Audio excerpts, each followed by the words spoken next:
Los Angeles, July 14, 2019, 6:47 a.m. A man wrapped in a dirty blanket sat on the ground on Hollywood Boulevard. His hair was messy, his beard overgrown, his clothes torn and stained. In his hands, a cardboard sign, "Hungry, please help." People passed by him. Some looked, most didn't. A woman threw him 2 books.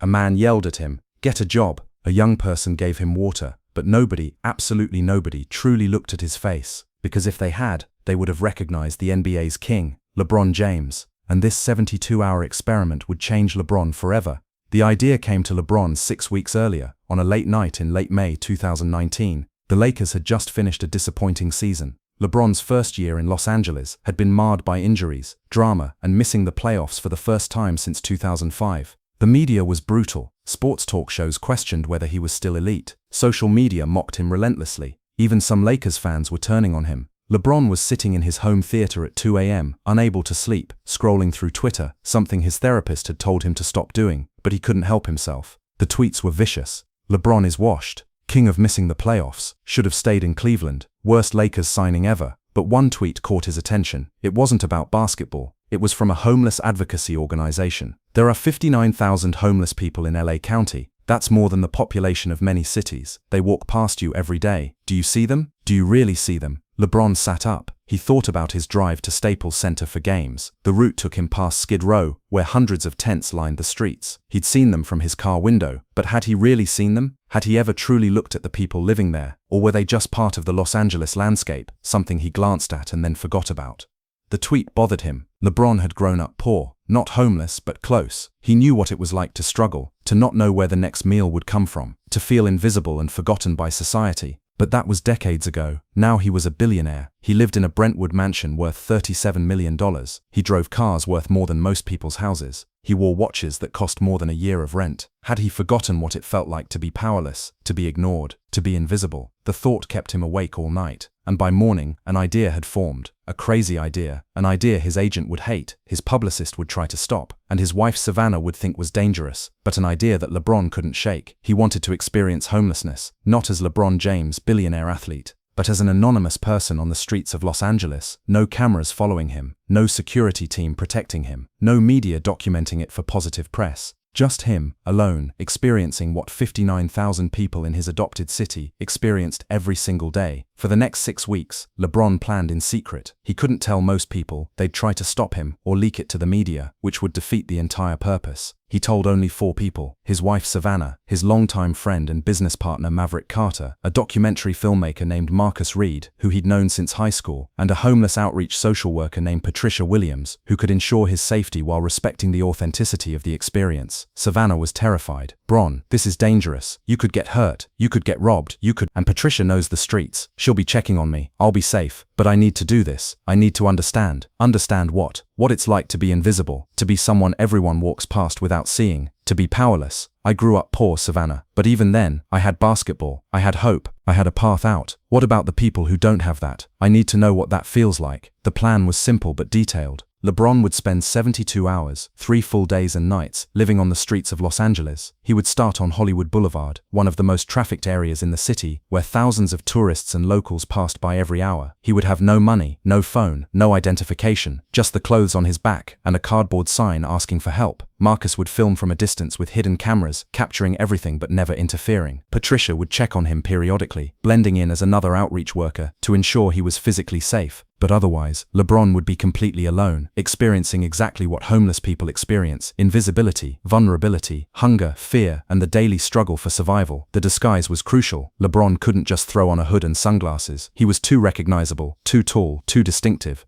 So they brought in a professional makeup artist from Hollywood, someone who worked on movies and knew how to make actors completely unrecognizable. Over the course of 4 hours, they transformed LeBron. They aged him with makeup, adding wrinkles and weathered skin. They gave him a scraggly beard and wig that made his hair look unkempt and greasy. They added fake scars and blemishes. They gave him brown contact lenses to change his eye color. They dressed him in clothes from a thrift store: stained jeans, a torn jacket, worn-out shoes with holes. They made him look 20 years older and like someone who'd been living rough for months. When the transformation was complete, LeBron looked in the mirror and didn't recognize himself. Even knowing it was his face, he saw a completely different person staring back. A homeless man, someone invisible, someone society had forgotten. "This is who I'm going to be for 3 days," he said quietly. On July 14, 2019, at 5:30 a.m., a black SUV dropped LeBron off on a quiet side street near Hollywood Boulevard. Marcus was already positioned with his cameras. Patricia was nearby, watching from a distance. LeBron took a deep breath, picked up his cardboard sign, "Hungry, please help," and walked to his spot on the sidewalk. And just like that, LeBron James ceased to exist. In his place was just another homeless person on the streets of LA. The first few hours were the hardest. LeBron sat on the hard concrete, his back against a building wall, holding his sign. The morning was cold, LA mornings always were, and his thin jacket wasn't enough. He was already uncomfortable, and it had only been 30 minutes. People started passing by as the morning rush began. Commuters heading to work, people going to coffee shops, tourists starting their day, and almost all of them looked right through him, not at him, through him, as if he wasn't there. A few people glanced at him with disgust. One woman pulled her child closer and walked faster. A man muttered, "Get a job," as he passed. A teenage girl took a photo of him on her phone, not to help, but because she found him interesting or amusing in some way. But most people didn't acknowledge his existence at all. They walked past, eyes forward or on their phones, completely oblivious to the human being sitting on the ground asking for help. By 8 a.m., LeBron's stomach was already growling. He'd eaten a small breakfast before the experiment began, but that was hours ago. He realized that hunger wasn't just about missing one meal. It was the constant, gnawing feeling that became a background noise to everything else. A reminder that you need food, but you have no way to get it except through the kindness of strangers who mostly pretend you don't exist. Around 9 a.m., a man in a business suit stopped and dropped a dollar bill in front of LeBron without making eye contact. "Thanks," LeBron said, but the man was already gone, walking quickly as if afraid LeBron might ask for more or try to engage him in conversation. LeBron looked at the dollar. In his real life, he could make thousands of dollars in the time it took to sign his name. In this life, this single dollar was everything. It was food, or part of food. It was survival. Around 10 a.m., a woman stopped. She was older, maybe in her 60s, with kind eyes. She didn't just drop money. She bent down to LeBron's level, actually crouched on the dirty sidewalk, and looked him in the eyes. "What's your name?" she asked. LeBron hesitated. He'd prepared a fake name. "Marcus," he said. "Hi Marcus, I'm Carol. How long have you been out here?" "A while," LeBron said vaguely. Carol reached into her purse and pulled out a $20 bill, but she didn't just hand it to him. She pressed it into his hand and closed his fingers around it. "Get yourself some food. Real food, not alcohol or drugs. Promise me." "I promise," LeBron said, his voice catching. It was the first time someone had treated him like a human being since this experiment began. "There's a shelter on 5th Street. Carol continued. "They serve lunch at noon. It's safe there. You should go." "Thank you," LeBron managed to say. Carol squeezed his hand once more, stood up, and walked away. LeBron watched her go, feeling emotion he wasn't prepared for. In his real life, people gave him things all the time. Gifts, money, opportunities. But it was transactional. They wanted something back. Access, photos, autographs, association with his fame. Carol didn't want anything. She just saw a human being who needed help, and she helped. It was the purest act of kindness LeBron had experienced in years. Around 11 a.m., a group of teenagers walked by. One of them pointed at LeBron and laughed. "Look at this loser." Another one took a video on his phone. A third one threw a penny at him, literally threw it, so it bounced off LeBron's chest. "Bet you can't even afford a phone, bro," one of them shouted. They all laughed and walked away. LeBron felt something he hadn't felt in decades: powerlessness. In his real life, if someone disrespected him, there were consequences. His status, his fame, his power meant people treated him with reverence, genuine or not. But right now, he had no power. He was at the mercy of whoever walked by. He couldn't defend himself. He couldn't fight back. He could only sit there and take it. By noon, LeBron was exhausted, and he'd only been out there for 6 hours. His body hurt from sitting on concrete. His stomach was cramping from hunger. His mind was overwhelmed by the constant rejection, the invisibility, the humiliation. But he'd committed to 72 hours. He couldn't quit now. He thought about the 59,000 homeless people in LA County. They didn't get to quit after 6 hours. This was their life, every single day.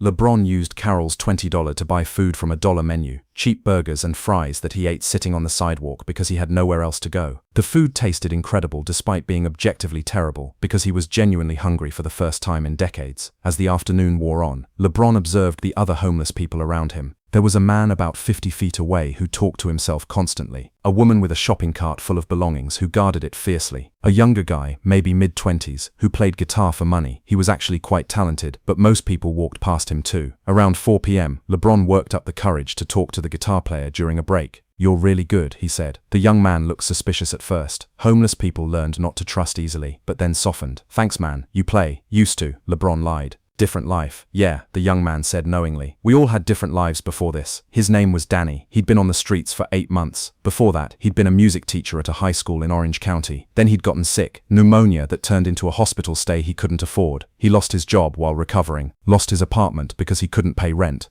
Lost everything in a cascade of bad luck that took only 3 months to go from normal life to living on the streets. The thing people don't understand, Danny said, is how fast it can happen. I had a job, an apartment, a car. I was a teacher, man. I had students who looked up to me. And then one illness, one bad break, and poof, now I'm invisible. LeBron felt that word in his chest. Invisible. You have family? LeBron asked. Yeah. But they think I'm here because I'm lazy, or on drugs, or made bad choices. They don't understand it's not that simple, so they don't help. Or maybe they can't help. Most people are one paycheck away from this themselves, whether they admit it or not. That night was when the experiment became truly difficult. As the sun set and temperature dropped, LeBron realized he had nowhere to go. No bed, no blanket, no shelter. Just a doorway on Hollywood Boulevard where he curled up trying to stay warm with his thin jacket and dirty blanket. He didn't sleep. It was impossible to sleep. Every sound startled him. Footsteps, voices, cars. He was hyper-aware of his vulnerability. Anyone could attack him, rob him, hurt him, and there would be no one to help. Around midnight, a police officer walked by and shined a flashlight in LeBron's face. You can't sleep here, the officer said, not unkindly, but firmly. Move along. Where am I supposed to go? LeBron asked. Not my problem, the officer said. Just can't be here. So LeBron gathered his things, his blanket, his sign, the few dollars he'd collected, and walked. He walked for hours through the empty streets of Los Angeles, looking for somewhere safe to rest. He finally found a spot under an overpass where other homeless people had congregated. It felt safer with others around, even though he didn't know any of them. He dozed off around 4 a.m. and was woken at 5:30 by someone shaking him. It was Patricia, the outreach worker, checking on him. How are you doing? She whispered. I'm okay, LeBron lied. You can stop any time. You know that, right? I know, but I'm not stopping. Patricia nodded, slipped him a bottle of water, and disappeared before anyone noticed their conversation. Day 2 was harder than day 1. LeBron's body hurt everywhere. His back ached from sleeping on concrete. His feet had blisters from walking in bad shoes. He was hungry again, constantly hungry. The few dollars he made begging weren't enough for regular meals. But worse than the physical discomfort was the psychological toll, the constant rejection, the invisibility. The way people looked at him, when they looked at all, with disgust, or pity, or fear. Never with respect, never with recognition of his humanity. Around midday on the second day, something happened that would stay with LeBron forever. A family, mother, father, 2 young kids, walked past him. The little girl, maybe 7 years old, stopped and stared at him. Her mother tried to pull her along, but the girl resisted. Mommy, why is that man on the ground? She asked loudly. Shoo, honey, don't stare, the mother said, embarrassed. But the little girl pulled out of her mother's grip and walked up to LeBron. Are you okay, mister? LeBron looked at this child, seeing him, truly seeing him in a way almost no adult had.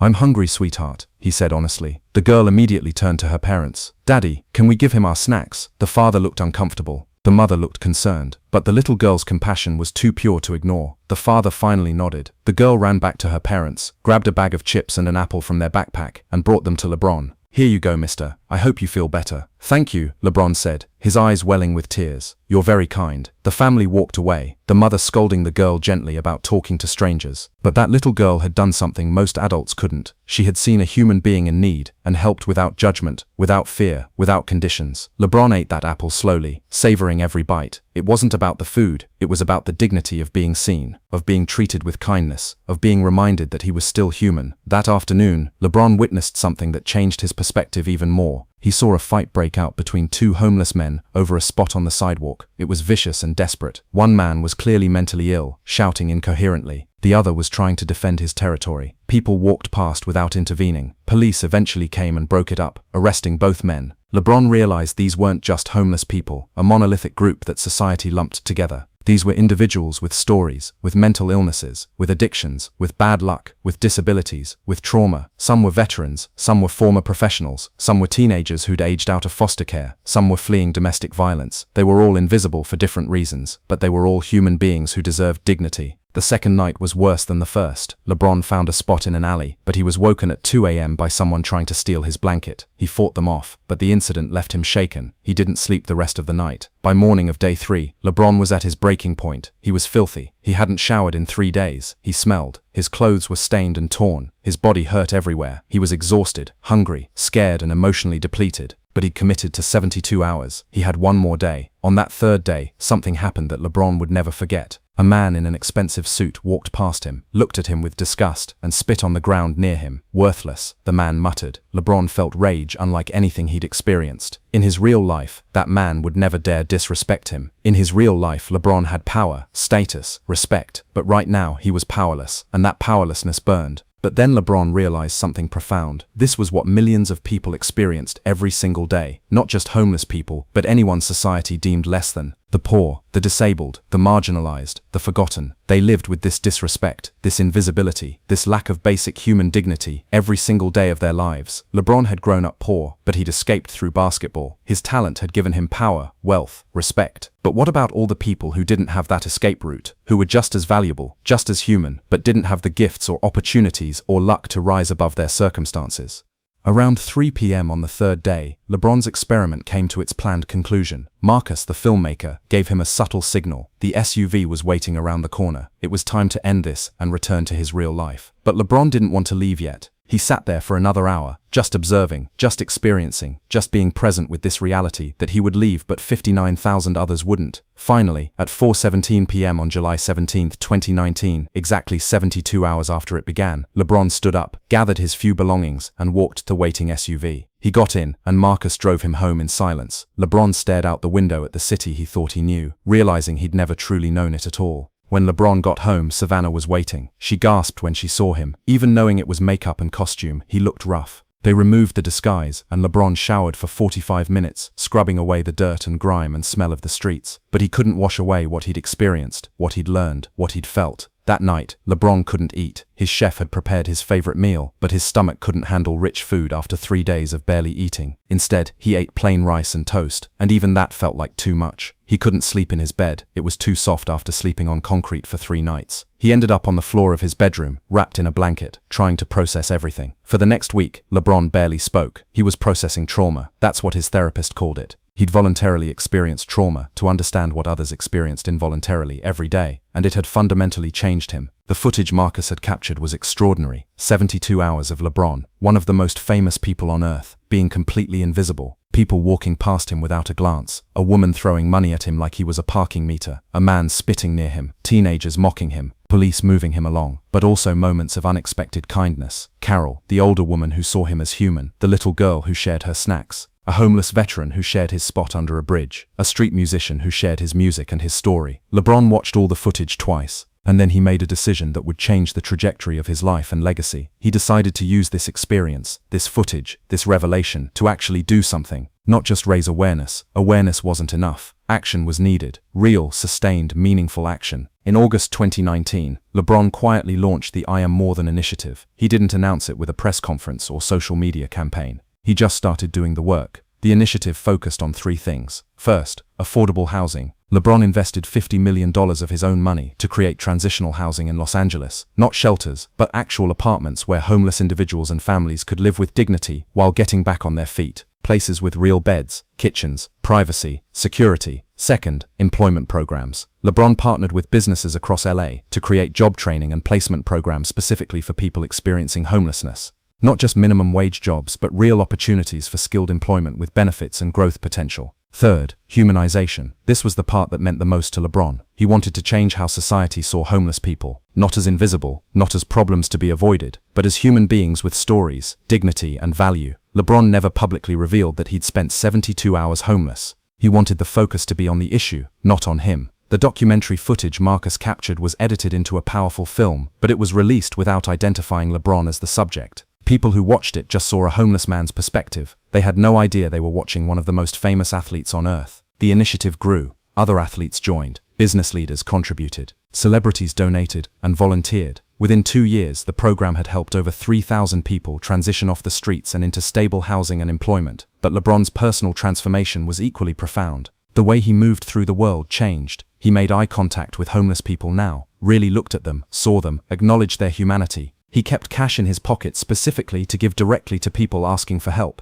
He used his platform to challenge the narratives and policies that perpetuated homelessness. In private conversations with friends, LeBron would say that those 72 hours on the streets taught him more about humanity than his entire NBA career. Basketball made me successful, he said, but being invisible made me human again. 3 years after the experiment, in July 2022, LeBron finally decided to reveal the truth. The documentary was re-released with additional footage that showed the makeup process, the planning, and finally revealed that the homeless man people had been watching was actually LeBron James. The revelation was shocking. Media outlets around the world covered it. Social media exploded with reactions. Some people praised LeBron for his empathy and courage. Others criticized him for poverty tourism, or accused him of using homelessness as a publicity stunt. LeBron addressed the criticism directly in an interview. "I understand why some people are uncomfortable with what I did. I had the privilege of knowing my experience would end after 72 hours. I could return to my mansion and my wealth. Real homeless people don't have that option. But I didn't do this for publicity. I didn't tell anyone for 3 years. I did it because I needed to understand, and what I learned in those 72 hours has guided everything I've done since." He continued, "The criticism is valid. But what's the alternative? Do we only allow people who've experienced homelessness to advocate for solutions? Or do we recognize that sometimes people with resources and platforms need to deeply understand an issue before they can effectively help solve it? I chose understanding.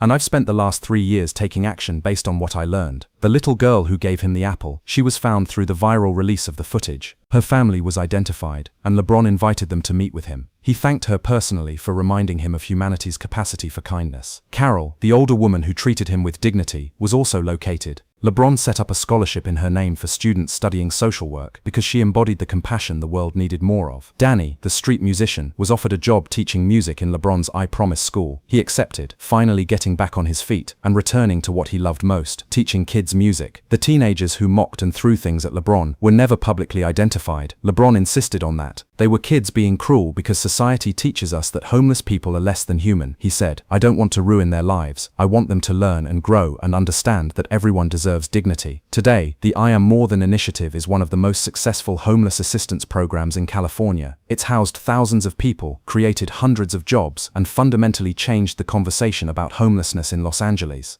But more importantly, it changed how people see the issue. Because when LeBron James, the king, the icon, one of the most successful people on the planet, was willing to make himself invisible to understand the invisible, it forced everyone to ask, if LeBron can humble himself like that, what excuse do the rest of us have for not caring? The 72-hour experiment was never meant to be inspirational. It was meant to be educational, for LeBron first, and eventually for the world. And in that regard, it succeeded beyond anything LeBron could have imagined. He learned that privilege isn't just about money, it's about visibility. It's about being seen, acknowledged, treated with basic human dignity, and millions of people live without that every single day. He learned that homelessness isn't a choice or a moral failing. It's a complex issue involving mental health, economics, bad luck, systemic failures, and a society that's designed to ignore rather than help. He learned that kindness isn't about grand gestures, it's about seeing people, really seeing them, acknowledging their humanity, treating them with the dignity that every human being deserves. Most importantly, LeBron learned that his platform, his wealth, his influence, they were all meaningless if he didn't use them to lift up the people society had pushed down. "For 3 days, I was nothing," LeBron said in a later interview. "No fame, no money, no respect.